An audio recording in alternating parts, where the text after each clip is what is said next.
আসলে সবার শেষে আলোচনা করার অনেক সুবিধা আছে প্লাস অসুবিধাও আছে। নাম শেখ ফাতেমা পাপিয়া, একজন পাঠক ও শিক্ষার্থী, এটাই হচ্ছে পরিচয়। আর যেহেতু সবার শেষে আলোচনা করছি তো আমি একটা একটা করে কাটছি, যে যেটা হয়ে গেছে সেটা আসলে আর বলার প্রয়োজন নাই। কিন্তু এই বইটা কিভাবে পড়া হলো এটা একটু বলি। আমাকে আলী ভাই যেদিন বলেছিল আমি একবার চিন্তা করছিলাম যে একবার না করে দিই, যে এই আলোচনাটা আমি না করি, কারণ আমার আগামীকালকে একটা পাঠচক্র আছে, আজকে বিশ্ব সাহিত্য কেন্দ্রের একটা পাঠচক্র আছে। তো এইটা সহ পড়া নিয়ে বেশ প্রেশার হয়ে যায়, 4টা বই হচ্ছে পড়তে হবে আগামী দুদিনের জন্য। হ্যাঁ হ্যাঁ, এক সপ্তাহে 4টা না, 2 রাতে 4টা বই। হ্যাঁ, এবং সবগুলোই খুব জাদ্রেল জাদ্রেল বই, যেগুলো নিয়ে খুব ভালোভাবে হচ্ছে রিসার্চ করে হচ্ছে আলোচনা করতে হয়। তো এই বইটা পড়েছিলাম কবে সেটা যদি বলি, যে আমি যখন ক্লাস 9-এ পড়ি, খুব বেশি দিন আগের কথা না। তখন হচ্ছে আমাদের পাঠ্য বইয়ে, বাংলা পাঠ্য বইয়ে ছোট্ট একটু গল্পের, এই বইয়ের ছোট্ট একটু অংশ আছে যেখানে জামি আর রুমির হচ্ছে মার্চের একটা ঘটনা আছে। এই যে স্কুল বন্ধ অথচ সরকার সর্ব পরিস্থিতি স্বাভাবিক এটা দেখানোর একটা চেষ্টা করে যাচ্ছে, এই পরিস্থিতি নিয়ে হচ্ছে একটা অংশ পাঠ্য বই আমাদের ছিল। তো তখন যখন পড়েছিলাম জামি, রুমি এবং জাহানারা ইমামের যে আলোচনা, এটা শুনে আমার মনে হয়েছে যে এই বইটা আমার পুরোটা পড়া দরকার। তো তখন হচ্ছে আমি গল্প মানে বইয়ের আলোচনার আগে আমি নিজের গল্পটা একটু বলছি, কারণ এতক্ষণ অনেক আলোচনা হয়ে গেছে। তারপরে আমি নিজে হচ্ছে ঢাকা ইউনিভার্সিটি এই এরিয়া জুড়ে একদম নীলক্ষেত পর্যন্ত বইটা খুঁজলাম। আমার হাতে আজকে এই যে এই বইটা, এটা আমি হচ্ছে নীলক্ষেত থেকে কিনেছি আমার টিফিনের টাকা দিয়ে। একদম মানে আমার খুবই কম দামে আমি এই বইটা পেয়েছি, একদম পুরাতন একটা বই। আর তারপরে আমি দেখলাম যে বইটা সব ঠিকঠাক আছে, তারপরে এটা আমি এনে পড়েছিলাম। এবং আমি মনে হয় তখন এটা 2017 সালে ক্লাস 9-এ পড়ি আমি।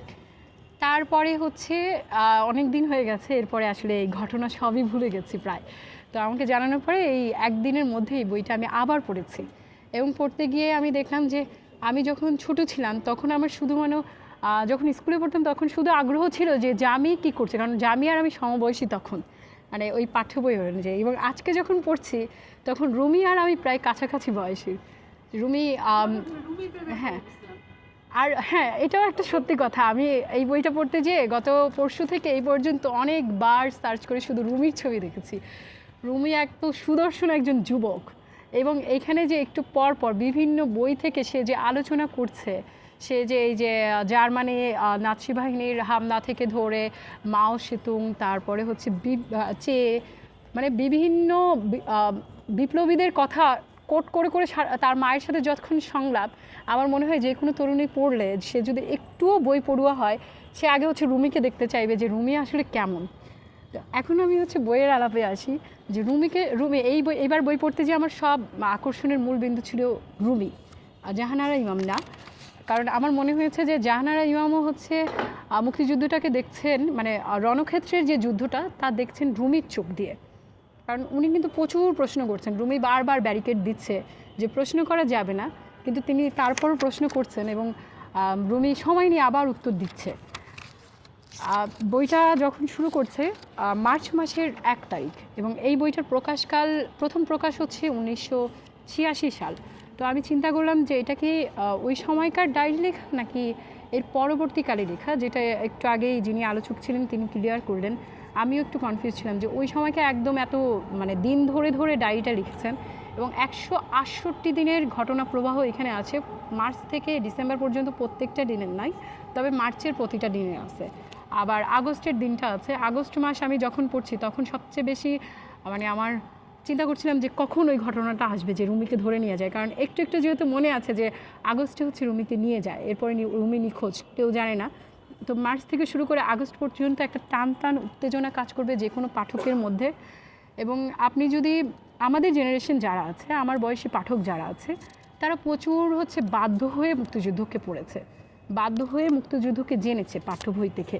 তো ওইটাকে ওই বাধ্যবাধকতা বাদ দিয়ে শুধুমাত্র বই আমরা যে আনন্দে পড়ি, ইতিহাসকে আমরা যে আনন্দে জানার চেষ্টা করি, বা একজন লেখকের বা একজন মানুষের ব্যক্তিগত জীবনকে যে আনন্দে জানার চেষ্টা করি, বা আমরা অনেকেই হচ্ছে বড়দের বাসায় যেই বড়রা থাকে তাদের ডায়েরি চুরি পড়তে পছন্দ করি, এই রকমভাবে যদি পড়ে যে মুক্তিযুদ্ধকে আমি জানতে না, আমি জাহানারা ইমামের ডায়েরি পড়ছি, আমি হচ্ছে একটা বই পড়ছি, এইভাবে করে যদি পড়ে মানে স্বাভাবিক নিয়ে আমি আমার জেনারেশনের কথা বলছি যারা মুক্তিযুদ্ধ বলতে বিশেষ করে এই বিজয়ের মাসেও আপনারা দেখবেন যে এই সময়টা আমরা এখনও পার করছি মুক্তিযুদ্ধ নিয়ে নানান ধরনের উল্টোপাল্টা নানান কথা উঠছে একটু আগে শতরূপা দে যখন আলোচনা করলো বলে যে এখনও বিতর্কিত হয় যে আসলে মুক্তিযুদ্ধের সময় 30 লাখ শহীদ ছিল না 30,000 আবার কেউ কেউ সেটা 3 লাখও বানিয়ে দিচ্ছে তো এই সব আলাপ ঝঞ্ঝাটকে এক পাশে রেখে নিতান্ত বই পাঠের রসকে নিতে যেয়ে যদি পড়তে যাই আমার মনে হয় এটা সবচেয়ে বেশি উপভোগ্য হবে এবং মনে হবে যে আমি ওই সময়টার মধ্য দিয়ে যাচ্ছি যেটাকে আমরা বলতে পারি টাইম ট্রাভেল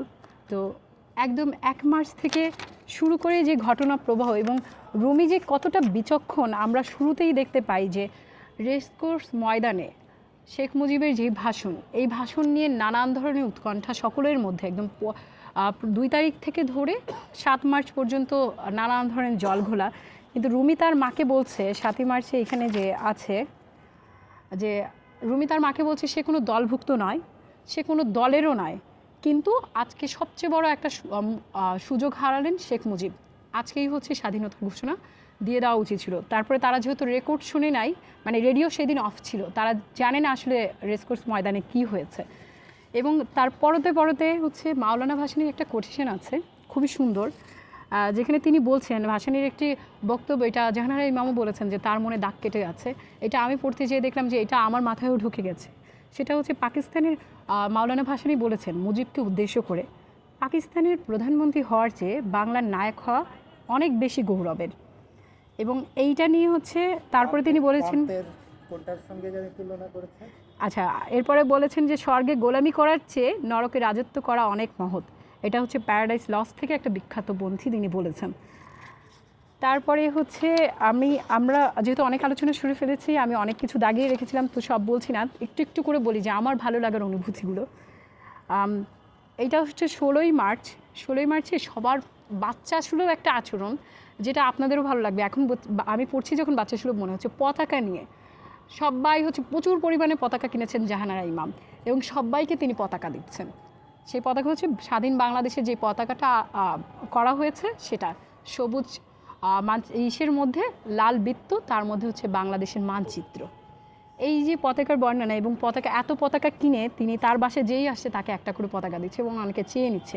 এবং এই যে তারা নিজেদের মধ্যে যে আনন্দ ভাগ করে নিয়েছেন এই ব্যাপারটা খুবই সুন্দর ছিল যেটা আমরা হচ্ছে দেখেছি যে পতাকার একটা মানে যখনই আন্দোলন হয় বাংলাদেশ তো কম আন্দোলনের মধ্যে দিয়ে যায়নি আমরা কম হচ্ছে স্বৈরাচারী আচরণও দেখিনি বা কম ঝঞ্ঝাট পার হয়ে আসিনি এবং আমার মনে হয় এগুলো চলবেই কারণ বাংলার মানুষের রক্তের মধ্যেই হচ্ছে বিদ্রোহী একটা ভাব আছে তারা কোনো কিছুতেই মাথা নত করে নেবে না আমরা সদ্য একটা আন্দোলন পার করেছি এবং পতাকা যে একটা দেশের কি সেটা মনে হয় আমরা সবচেয়ে বেশি এই আন্দোলনেও দেখেছি যে আমাদের মতো তরুণ তরুণীরা পতাকা মাথায় বেঁধে ঘুরছে এবং তারা তখনও বিদ্রোহ জারি রেখেছে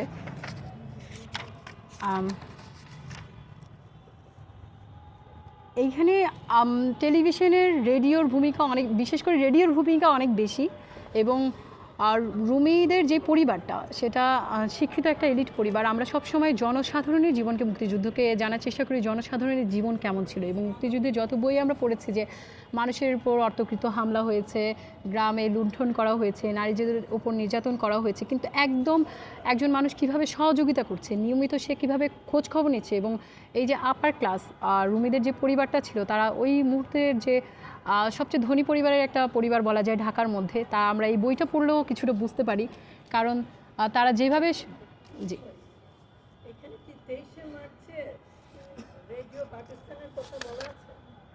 23 মার্চে কোনো ব্যাপার নেই 23 মার্চে পাকিস্তান প্রজাতন্ত্র দিবস না কি জানি একটা ওই দিন মুস্তফা মনোয়ার যেটা করেছিলেন যে টিভিতে পাকিস্তানের জাতীয় সঙ্গীত বাজাতে দিবেন এইটা আছে হ্যাঁ নিয়ে গিয়ে 12টার পর আমি মানে ওনারা এই জন্য প্রোগ্রামটা একদম মানে 24 মার্চ অর্থাৎ বুধবার রাত হচ্ছে 11:30 থেকে শুরু করে তারা 12:15 শেষ করে প্রোগ্রাম আচ্ছা আমি দাগিয়ে রেখেছি আবার আসিব ফিরে এইটা হচ্ছে গণ অভ্যুত্থানের একটা শহীদ ছেলের বিস্মৃতির স্মৃতি উজ্জ্বল হয়ে থাকবে এরকম একটা প্রোগ্রাম ছিল যেটা 24 মার্চ প্রথম প্রহর পর্যন্ত চলে এবং তারপরেই হচ্ছে এটা সমাপ্ত করে আমাদের অধিবেশন এখানেই সমাপ্ত, এই ঘোষণাটা দেওয়া হয় এবং এরপরে পাকিস্তানের ফ্ল্যাগের সাথে পাক সার জামিন সাদবাদের বাজনা বেজে ওঠে। তার মানে এবং এইখানে জাহানারা ইমাম এটাও বলেছেন, এতক্ষণে রহস্য বোঝা গেল, 23 মার্চ প্রতিরোধ দিবসে বীর বাঙালিরা টেলিভিশনের পর্দায় পাকিস্তানের পতাকা দেখতে দেয়নি। আমি ঘটনা হচ্ছে একটু স্কিপ করে যাচ্ছিলাম, এইভাবে বললে অনেক সময় লাগবে আসলে। এই যে এই ছোটখাটো জিনিসগুলো এত বিকৃতি মানে পাকিস্তানিরা ধরতে পারে না। খুবই সূক্ষ্মভাবে, যেমন আপনার এই 23শে মার্চের আরেকটা ঘটনা বলি। সুকান্তের দেশলাই কবিতার আবৃত্তির সঙ্গে সঙ্গে টিভির পর্দায় দেখা গেল অসংখ্য দেশলাই কাঠি একটার পর একটা জ্বলে উঠল। একটা কাঠি থেকে আরেকটা কাঠি আগুন ধরতে ধরতে সবগুলো মশালের মতো জ্বলতে লাগলো পুরো টিভির পর্দা জুড়ে। এটা দ্বারা তারা আবার বুঝিয়েছে যে আবার আসিব ফিরে, এবং পুরো দেশ যে তখন উত্তপ্ত সেই একটা প্রতীকী চিহ্ন যেটা পাকিস্তানিরা বুঝতে পারেনি। এরকম অনেক গুপ্ত সংকেত আমরা এই বইটা পড়লে দেখতে পাবো যে কত বুদ্ধিভিত্তিক চর্চার একটা প্রভাব যে আমাদের মুক্তিযুদ্ধে ছিল। গান থেকে কবিতা এবং রেডিওতে, এমনকি চরমপত্রে যে হাসি ঠাট্টা করা হচ্ছে, এমনকি চরমপত্রের একটা পাঠ নিয়ে হচ্ছে যে আমি খুব মিমিক্রি করছিল, জাহানারা ইমাম এটা আবার বলছিলেন যে আমি মিমিক্রি করতে খুব ভালো পারেন। তো ও যখন মিমিক্রি করছে আমি নিজেও হেসে ফেলছি, এমন মানে এই ধরনের একটা ঘটনা। হ্যাঁ, খুব মিমিক্রি, ঢাকাইয়া ভাষায় হচ্ছে মিমিক্রি করছে এবং পাকিস্তানিদের মিমিক্রি করা হচ্ছে। হ্যাঁ, এরকম মজার মজার অনেক ঘটনা আছে যে আসলে যে এই জন্যই আমি বললাম যে পড়লে মনে হবে না যে সে মুক্তিযুদ্ধের কিছু পড়ছে, তার আগে পড়তে হবে এরকমভাবে যে আমি আসলে সেই সময়কার ট্রাভেল করছি। মানে মুক্তিযুদ্ধকে আমরা যেভাবে পড়ে আসছি ওইভাবে না, জাহানারা ইমাম যেভাবে দেখাচ্ছেন এইভাবে করে তাকে পড়তে হবে।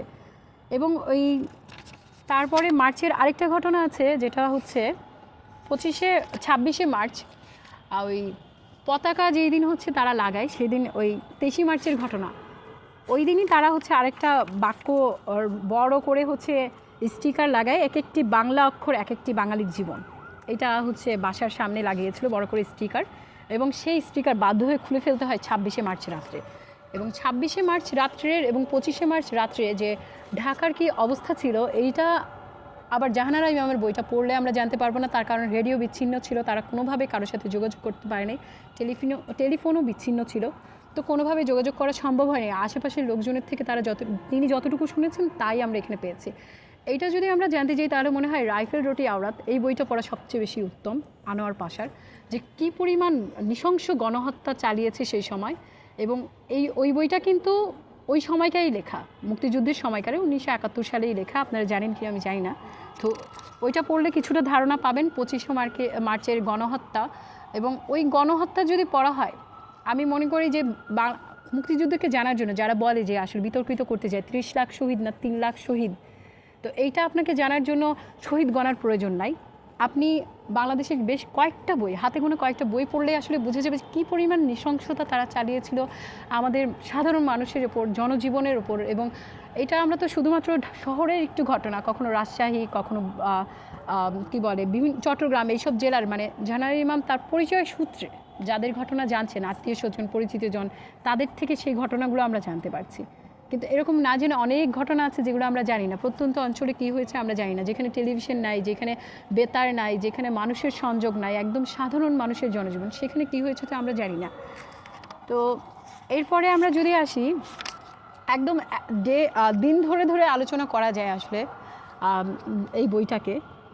স্বাধীন বাংলা বেতার কেন্দ্র নিয়ে যে উচ্ছ্বাস, মানে বুদ্ধিভিত্তিক চর্চার যে একটা ব্যাপার ছিল মুক্তিযুদ্ধের সময়কালীন, স্বাধীন বাংলা বেতার কেন্দ্র তার একটা অন্যরকম মানে আবেদন রাখে। এবং প্রথম দিক থেকে তাদের যে উৎকণ্ঠা ছিল যে এটাও কি অন্য অন্য রেডিওর মতো কিনা, এবং খুব শুধু 16 তারিখের ঘটনাটি হচ্ছে স্বাধীন বাংলা বেতার কেন্দ্রকে নিয়ে এই বইতে। আর যারা হচ্ছে এই আলোচনা শুনবে, আমি বলবো যে আলোচকের মুখ থেকে সব না শুনে নিজেও পড়ুক, এই জন্য আমি স্কিপ করে করে যাচ্ছি। এবং এইখানে হুট করে যদি আপনারা শুনেন যে যখন জাহানারা ইমাম রুমিকে বলে যে তাকে আমেরিকা পাঠিয়ে দেবে, রুমির কিন্তু স্কলারশিপ হয়ে গিয়েছিল, সেপ্টেম্বরের 2 তারিখ থেকে তার আমেরিকাতে হচ্ছে ক্লাস হওয়ার কথা। কিন্তু তখন যখন রুমি বলে যে তুমি হয়তো আমাকে পাঠিয়ে দিলে আমি চলে যাব, কিন্তু আমি নিজেকে কখনো ক্ষমা করতে পারবো না, তারপরে হচ্ছে খুব মানে দুই মা ছেলের মধ্যে যে কথোপকথনের এক পর্যায়ে জাহানারা ইমাম বলে, আমি জোর করে চোখ বন্ধ করলাম, না তা চাইনি, ঠিক আছে তোর কথাই মেনে নিলাম, দিলাম তোকে দেশের জন্য কোরবানি করে, যা তুই যুদ্ধে যা। এই যে রুমি গেল, এই যে এরপরে আসলেই কিন্তু রুমি দেশের জন্যই চলে গেল। আর এখানে যে নাটকীয়ভাবে বলে, উনি নিজেও বলেছেন, হঠাৎ করে এটা পড়লে মনে হবে আরে এটা কি হয় নাকি বাস্তবে, নাটকীয়ভাবে হয় নাকি এরকম কিছু। একজন মা তার ছেলেকে কি এত অনায়াসে বলতে পারে যে তোকে দেশের জন্য কোরবানি করে দিলাম? আমরা ছোটোবেলা থেকে এই জাহানারা ইমামকে যখনই শহীদ জননী হিসেবে চিনে আসছি, তখনই এই বাক্যটা সবচেয়ে বেশি শুনেছি যে যেই মা হচ্ছে তার ছেলেকে বলে যে তোকে দেশের জন্য কোরবানি করে দিলাম। মানে মুক্তিযুদ্ধে যাওয়ার জন্য যখন রুমি পারমিশন চায়, এবং বাংলাদেশে একটু কি বলা যায় যে ধনিক পরিবারের ছেলে মেয়েদের অনেকটা ফার্মের মুরগির সাথে তুলনা করা হয়, যে আসলে এরা দেশ সম্পর্কে জানে না, এরা হচ্ছে ওই এসি রুমে বসে বা ঘরে বসে দেশটাকে চিনে, টিভি চিনে, বাবা মার মুখ থেকে বা টেলিভিশন থেকে বা বই পড়ে দুনিয়াটাকে চিনে। কিন্তু আমরা রুমির ক্ষেত্রে দেখলাম না, রুমি হচ্ছে সব কিছু খুবই নখদর্পণে রাখে, প্রতিটা দিন প্রতিটা সময়, এবং তার মায়ের সাথে এখানে মা ছেলের যে সম্পর্কটা, এইটা মনে হয় মানে এই বইটা থেকে সবচেয়ে বেশি শিক্ষা আমার মনে হয়েছে মা ছেলের যে সম্পর্ক, জাহানারা ইমাম এবং রুমির যে সম্পর্ক। আপনারা যদি, আমি মনে হয় আলোচনা অনেক বেশি বড় করে ফেলছি, এখানে রুমি যখন সিগারেট খায়, মানে রুমি যে এই যে রুমিকে যুদ্ধে পাঠিয়ে দিল, এখানে আরেকটা ঘটনা, রুমি যে খুব পড়ুয়া একজন ছেলে তার প্রমাণ হচ্ছে রুমি যখন যুদ্ধে যায় তাকে হচ্ছে জামা কাপড়ের সঙ্গে জীবনানন্দ দাশের শ্রেষ্ঠ কবিতা ও সুকান্ত সমগ্র কিন্তু দিয়ে দেওয়া হয়। এই দুইটা বই তার সাথে ছিল, এবং যুদ্ধকালীন সময় এরপরে হ্যাঁ হ্যাঁ দিয়ে দেওয়া হয়, আমি বলেছি নিয়ে যায় না, মানে ওর সাথে যে প্যাকেটিংটা, হ্যাঁ রুমি নিয়ে যান, মানে ও যে ওর জামা কাপড় প্যাক করে তার সাথে এই দুইটা বই নিয়ে যায়। তো এই আমি বলছিলাম যে মা ছেলের যে সম্পর্কটা, এইটা খুব গুরুত্বপূর্ণ আমার মনে হয়েছে মুক্তিযুদ্ধকে জানার জন্য না, আমাদের মায়েরাও এই বইটা পড়তে পারেন তাদের ছেলে মেয়েদের একটু সাহসী করে তোলার জন্য। তার কারণ হচ্ছে এই যে রুমি চলে যাওয়ার পরে এরপরেও যে ঘটনাগুলো আছে, যে রুমি আবার যখন আসে, এরপর তারা কিন্তু একটা বাসা থেকে অস্ত্র নিয়ে আসে, এবং তারা বিভিন্ন জায়গায় যখন আক্রমণ করে, এই যে বিভিন্ন রোডে আক্রমণ করছে, তার মার সাথে সে গল্প বলছে। পরে কিন্তু 2 বস্তা অস্ত্র নিয়ে আসতেছে, জাহানারা ইমাম নিজে ড্রাইভিং করছে, কারণ হচ্ছে মহিলাদের ড্রাইভ করতে দেখলে পাক বাহিনী তাদের গাড়ি থামায় না, এই জন্য রুমি পেছনের সিটে বসে, তার মা ড্রাইভিং করে, এবং এইভাবে নানানভাবে হচ্ছে ওদেরকে এই যে সহযোগিতা করছে। হয়তো গেরিলা যোদ্ধা হিসাবে নথিভুক্ত হচ্ছে রুমি, কিন্তু আমার মনে হয়েছে যে এই পুরো পরিবারটাই আসলে যোদ্ধা, কারণ রুমির বাবাও একজন যোদ্ধা। তিনি তো এই যে রোড ম্যাপ, যেই বিভিন্ন কালভার্ট ব্রিজ ধ্বংস করার জন্য যে আমাদের কি বলে গেরিলা যোদ্ধারা যে আক্রমণ করে, এই তালিকাটা কিন্তু রুমির বাবা করে দেন। তারপরে আবার রুমির মা যে এই যে প্রতিনিয়ত সহযোগিতা করেন। আমি যেটা বলছিলাম যে এই যে রুমি যখন সিগারেট ধরে, এটাও একটা ঘটনা আছে যে সে তার মাকে বলছে যে তোমার কাছে কিছু লুকাবো না, আমি কথা দিয়েছিলাম, তো তোমাকে বলেই নিলাম মা, আমি কিন্তু সিগারেট ধরেছি, কারণ ওইখানে হচ্ছে ঠিকমতো খাবার পাওয়া যায় না, একমাত্র সিগারেটই তাদের ভরসা। হ্যাঁ, একমাত্র সিগারেটই তাদের ভরসা। এবং শুধু এই না, এবং জাহানারা ইমাম বেশ কয়েকবার এই কথা বলেছেন যে তিনি তার বাচ্চাদের সবসময় শিখিয়েছেন, যেটা হচ্ছে আমিও আমার বাসার সাথে করি, এই কোটেশনটা আমি দাগিয়ে রেখেছিলাম, খুঁজে পাচ্ছি না, যে বাচ্চাদের সবসময় শিখেছেন যে যেটা তোমার মতের বিরুদ্ধে, মানে বাবা মা যদি তার মতের বিরুদ্ধে হয়, সে যেন চেষ্টা করে বাবা মাকে তার মতে নিয়ে আসতে, তারপরে সেই কাজটা করতে, মতের বিরুদ্ধে গিয়ে না। এবং এই জিনিসটা আমার খুব ভালো লেগেছে, যে এই জন্য আমার মনে হয়েছে মায়েদেরও তো এই বইটা পড়া উচিত। মা এবং ছেলের যে সম্পর্ক, রুমি এবং রুমির মায়ের যে সম্পর্ক, এই জন্য হচ্ছে এই বইটা হচ্ছে মায়েদের আগে পড়া উচিত, তারপরে হচ্ছে তার সন্তানদের লালন পালনে। আমার মনে হয় মা এবং ছেলের যে বন্ধুত্ব, এই যে যুদ্ধের কথা শেয়ার করছে, এই যে যুদ্ধের জন্য সে তার ছেলেকে নিয়ে যাচ্ছে, জানে যে আমার ছেলে এই যুদ্ধে যে নাও বাঁচতে পারে, সে তো জানে, শিওর হয়ে গেছে। এবং এখানে আরেক জায়গায় এরকম বলা হয়েছে, জাহানারা ইমাম যখন কাঁদছেন, এটা মনে হয় আগস্টের ঘটনা,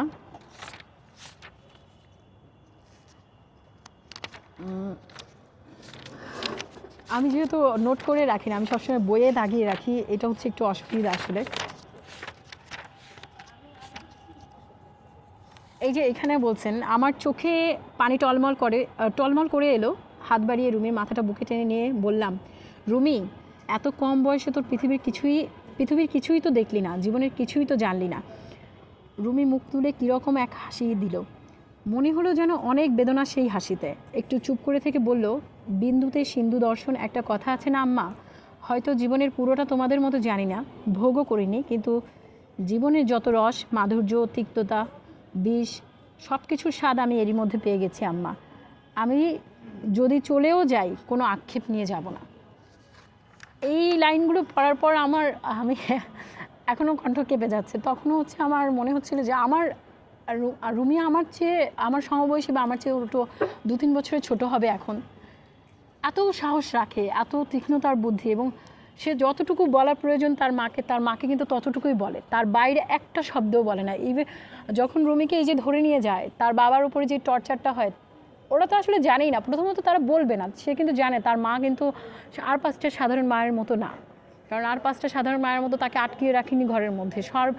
যতভাবে সহযোগিতা দরকার, টাকা দিয়ে, খাবার দিয়ে, সাথে গিয়ে তাদেরকে বিভিন্ন জায়গায় নামিয়ে দিয়ে, যেমন রুমি আর হচ্ছে আরেকটা বন্ধুকে একবার নামিয়ে দিয়ে আসে এবং বলে যে আমাদের এখানে নামিয়ে তো তুমি কিন্তু পিছনে তাকাবে না, সোজা গাড়ি নিয়ে চলে যাবে। এবং জাহানারা ইমাম সেই কাজটাই করেছেন, তিনি কিন্তু আর পিছনে তাকান নাই। এত সাহসী একজন মা, তারপরেও কিন্তু রুমি সব কথা বলে না। এই যে একজন যোদ্ধা হিসেবে আমার মনে হয় রুমি তার জায়গা থেকে একদম সলিড এরকম হওয়া খুবই কঠিন একটা ব্যাপার। এবং আমাদের বাঙালি তরুণ যুবকেরা যে কতটা সাহসী ছিল, রুমি তার একটা প্রমাণ। এরপরে মনে হয় আরও আমি অনেক বেশি কথা বলে ফেলছি। অনেকেই এই কথাটা এর আগে আলোচকও বলছেন যে রুমি যে কেমন ছিল, খুব খুঁতখুঁতে স্বভাবের ছিল, যে একটু একই প্লেট 2-3 বার করে ধুয়ে খেত। সেই ছেলে পর্যন্ত হচ্ছে যে কি যেন খাবার খাচ্ছে এবং বলছে যে পোকা দেখলে সেই খাবারটা কি ফেলে দেয়। জাহানারা ইমাম যখন জিজ্ঞেস করেছে যে পোকা দেখলে কি ফেলে দেয় কিনা, সে বলছে না, পোড়া পোকাটা ফেলে দিয়ে খাবারটা খেয়ে ফেলছে এবং ওই খাবার খেতে মজা লাগে। হ্যাঁ, তো এরপরে যেটা হচ্ছে সেপ্টেম্বর মাসে যে ঘটনায় বলে যে সামরিক জান্তার বিরুদ্ধে রুমির মুক্তিযুদ্ধে যোগ দিয়েছে, সেই সরকারের কাছে মাস পিটিশন করলে রুমি সেটা মোটেও পছন্দ করবে না। রুমি তাহলে আমাদের কোনোদিনও ক্ষমা করতে পারবে না। বাঁকা ও ফকির অনেকভাবে শরীফকে বুঝিয়েছে ছেলের প্রাণটা আগে।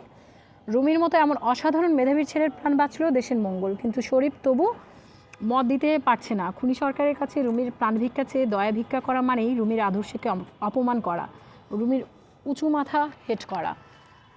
রুমির মতোই আমার মনে হয়েছে তার বাবা মাও খুবই ব্যক্তিত্ববান দুজনই, এবং তাদের মতো আসলে আমরা গল্প উপন্যাসে তো পড়ি বিভিন্ন, এরপরে তো মুক্তিযুদ্ধের অনেক উপন্যাস হয়েছে, অনেক কাল্পনিক চরিত্র হয়েছে, কিন্তু এরকম এর চেয়ে শক্তিশালী তো বাস্তব চরিত্রের চেয়ে কাল্পনিক চরিত্র আসলে শক্তিশালী হতে পারে না। রুমির বাবা মা পুরো পরিবারটাই আমার মনে হয়েছে মুক্তিযুদ্ধের একদম, আমি শব্দ খুঁজে পাচ্ছি না যে বলবো, ওই সময়কার ঘটনাকে জানার জন্য এটা যেমন দরকার, আমাদের বাঙালি বাবা মারা যে কতটা মনে সাহস রাখেন, শক্তি রাখেন, এবং দেশের জন্য যে তাদের কতটা টান, আমরা হচ্ছে এই জায়গায় দেখেছি। যেমন প্রত্যন্ত অঞ্চলগুলোতে আমরা যেমন দেখেছি যে মায়েরা তার ছেলেদের দিয়ে দিচ্ছেন, এবং ছেলে মারা যাওয়ার পরেও অনেকে দেখেছি, এরকম আলোচনা আমি শুনেছি। যেহেতু আমি নিজেও হচ্ছে প্রতি বছর একজন করে মুক্তিযোদ্ধার ইন্টারভিউ আমি নেই, এবং নানান ধরনের আলোচনায় সমালোচকদের এরকম কথা হয় যে মা কখনো পারেন না তার নিজের ছেলেকে হচ্ছে রাজাকারদের হাতে তুলে দিতে বা পাক বাহিনীদের হাতে তুলে দিতে, এরকম সম্ভব না। যেমন একটা সিনেমা আছে, মনে হয় সিনেমার নামটা আমার মনে নেই, ওই যে তার বোবা ছেলেকে দিয়ে দেয়, কিন্তু হাঙ্গর নদী গ্রেনেড সম্ভবত, হ্যাঁ, বোবা ছেলেকে দিয়ে দেয় কিন্তু মুক্তিযোদ্ধাদের বাঁচায়। তো ওইটা নিয়ে আমি দেখেছি এরকম সমালোচনা আছে যে নিজের ছেলেকে পাকিস্তানিদের হাতে তুলে দেবে আর মুক্তিযোদ্ধাদের বাঁচাবে, এটা কখনোই সম্ভব না। কারণ বাঙালি বরাবরই আবেগপ্রবণ, এখানে মুক্তিযুদ্ধকে আমরা আসলে আবেগ দিয়ে বিচার করি। কিন্তু আমার মনে হয় 71-এর দিনগুলি যদি সে পড়ে তাহলে তো এই কথা বলতে পারে না। সে যদি রাইফেল রুটি আওরাত পড়ে তাহলে তো এই কথা সে বলতে পারে না। আসলে তারা যা লিখেছেন, এই যে এখন এই কথাও আসতে পারে যে এই বইটা তো পরে লেখা হয়েছে, এই আলোচনা আসতে পারে যে এই বইটা তো পরে লেখা হয়েছে, তাহলে হয়তো অনেক বেশি আবেগ থাকতে পারে। কিন্তু আপনি যখন পড়বেন আপনি আসলে বুঝতে পারবেন যে একজন পাঠক হিসেবে, বিশেষ করে সচেতন পাঠক হিসেবে, যে কোথায় আসলে আবেগ প্রকাশ পেয়েছে। যখন এই যে শরীফ সাহেব মারা গেলেন, রুমির বাবা, তখনও তো আমরা অতিরিক্ত কোনো আবেগ দেখি নাই, জাস্ট ঘটনা প্রবাহ বর্ণনা করে যাওয়া হয়েছে, অতিরিক্ত কোনো কিছুই মনে হয়নি। এবং সর্বোপরি, যেহেতু আলোচনা অনেক বড় হয়ে গেছে, সর্বোপরি বলবো যে আমার মনে হয় মহান মুক্তিযুদ্ধের মাসে আমাদের বিশেষ করে এই সময়ে এসে মুক্তিযুদ্ধের বইগুলো আরও বেশি করে পড়া উচিত। এই জন্য যদি আলাদা করে কেউ যদি এই বিষয়ে পাঠ করতে চান যে মুক্তিযুদ্ধের কোন বইগুলো পড়বেন, তাহলে মনে হয় অবশ্যই 71-এর দিনগুলো পড়তে পারেন, সেলিনা হোসেনের হাঙ্গর নদী গ্রেনেড পড়তে পারেন, তারপরে হচ্ছে রাইফেল রুটি আওরাত পড়তে পারেন, তারপরে আরও কিছু বই আছে যেগুলো অবশ্যই পাঠ্য। আমার একটা কিন্তু ওইখানে প্রথম আমি ওই যে জিঞ্জিরা জেনোসাইড জানলাম, এবং এটা যে একটা জেনোসাইড হয়েছিল এপ্রিল মাসে, আমার কিন্তু ওনারা করবেন আমার ইচ্ছা আছে যে এরকম একটা তালিকা আমি দিয়ে দিব, যে যেসব পাঠকরা আসলে মুক্তিযুদ্ধকে জানতে চায়। আমার কাছে একটা তালিকা আছে, আমার সবগুলো বই মনে নেই, খুব বেশি না, 10 থেকে 15টা বই পড়লে আপনি মোটামুটি জানতে পারবেন। হ্যাঁ, আমি বীরঙ্গনা বলছি, এইটাও তো মানে মুক্তিযুদ্ধকে জানার জন্য আপনারা আসলে অনেক বেশি বই পড়ার প্রয়োজন নাই, বা অনেক বেশি কাল্পনিক বইও প্রয়োজন নাই, যেইগুলো একদম অথেন্টিক। আপনি 5 থেকে 10টা বই পড়েন, আপনি তারপর বুঝে যাবেন আসলে বাংলাদেশের মুক্তিযুদ্ধ যে কী ছিল, আমাদের যে প্রাণের দাবি ছিল, এবং মুক্তিযুদ্ধ বাংলাদেশের যে অস্তিত্ব কোনোভাবে যে অস্বীকার করার নাই, এবং যারা অস্বীকার করবে আসলে তাদের সাথে আমার মনে হয় আপোষ করা উচিত না। এবং এই সময়ে এসে বৌদ্ধধর্মের এরকম আলোচনার জন্য আমি দেখলাম আপনারা এই সারা মাসব্যাপী মুক্তিযুদ্ধের বই আলোচনায় রেখেছেন, এটা একটা সাহসী উদ্যোগ। তো তাদের এই উদ্যোগকে প্রশংসা জানাই, এবং যারা হচ্ছে বই নিয়ে কাজ করছেন এমন সকল প্রশাসনিক এবং বলবো যারা বিভিন্ন ক্যাম্পাস ভিত্তিক পাঠচক্র করেন, এবং আমরা যেহেতু পাঠচক্র করি, সেই পাঠচক্রগুলোতে আমি বলবো যে এই ধরনের বইগুলো আলোচনায় রাখা উচিত অন্তত বিজয়ের মাসে। এবং আপনারা চেষ্টা করুন যে জীবিত মুক্তিযোদ্ধারা আছে, যারা মুক্তিযুদ্ধটা নিয়ে গবেষণা করেছে, এই ধরনের মানুষকে আলোচনায় আনলে আমাদের পাঠকদের চেয়ে ওনাদের আলোচনা শুনলে আমরা আসলে বুঝতে পারবো, কারণ তারা যেভাবে সম্মুখ যুদ্ধ দেখেছে তাদের চেয়ে আমরা মনে হয় আর 2-5 বছর পরে মুক্তিযোদ্ধাদের কথা শুনতেও পাবো না, তারা হয়তো অনেকে থাকবেন না আমাদের মাঝে। তাই এখন যারা আছেন এই মুক্তিযোদ্ধাদের নিয়ে একটু বেশি হচ্ছে আলোচনা করা উচিত। ধন্যবাদ। যেহেতু